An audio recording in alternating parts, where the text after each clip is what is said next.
Hey everybody, what's going on? It's Emily here, Curbside Herbs. We're outside today. You can see we're sitting on the porch of the greenhouse, and we have our shelf out with all of our plants on there. Letting our plants be outdoors and get a little bit of sunlight when the sun is popping in and out from the clouds. And it's sprinkling out a little bit here and there, so we're just acclimating our plants to the outdoors. But today we're going to talk about seed starting for a second. So I have these. These are yogurt containers. We eat a lot of yogurt in our house, so I've been saving these yogurt containers. They're decent size.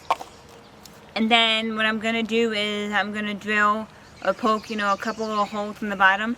And these make great seed starting pots.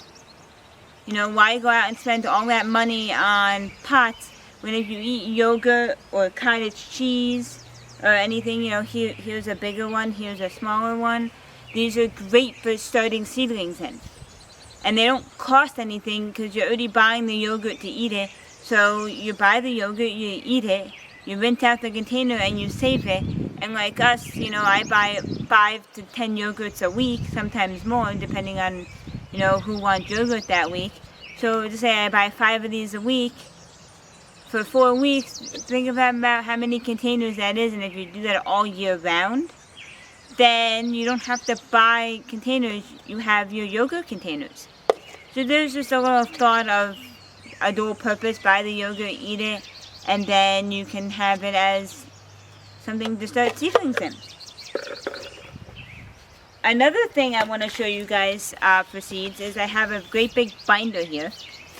And this is my seed binder. I don't have everything in there because I have stuff still out in my office space of things that I need to plant or packets I need to put away. But so this is my seed binder. And what I've done here is I have it all laid out. In the beginning is herbs. I'm working on, I have a divider here for, this is all my vegetables. And this is just all the seeds, that we've collected throughout the years. When you, at the end of the season, you find sometimes Walmart or Dollar General or other places will have seed packets for 25 cents or 10 cents. So I just pick them up because, they're cheap and it never hurts to have them. And if they germinate, great. And if they don't, well, I didn't spend a lot of money on them. Well, a lot of people donate seeds to us or give us seeds. So this is a whole bunch of seeds that we've gotten along our travels. And the great thing about this is now all my seeds are organized. I know where everything is. I'm not rifling through a box trying to find what I'm looking for. You can buy seed packet pages online, but what I've done is I've just used old photo pages from old photo albums. Like this one here is an old photo page. Or another thing you could use is, like, this is an old floppy disk page. Way back when we had floppy disks, they had plastic pages to store them. Well, my mom was cleaning out one day and found them and didn't need them, so I said, oh, I'll take those, and I used them for seed storage. So old photo pages and old floppy disk pages work perfectly fine. You can go on Amazon and you can get like baseball pages, the whole baseball cards or hockey cards. You just have to be careful with those because sometimes those run a little bit small, so you might have to fold your seed packet a little bit.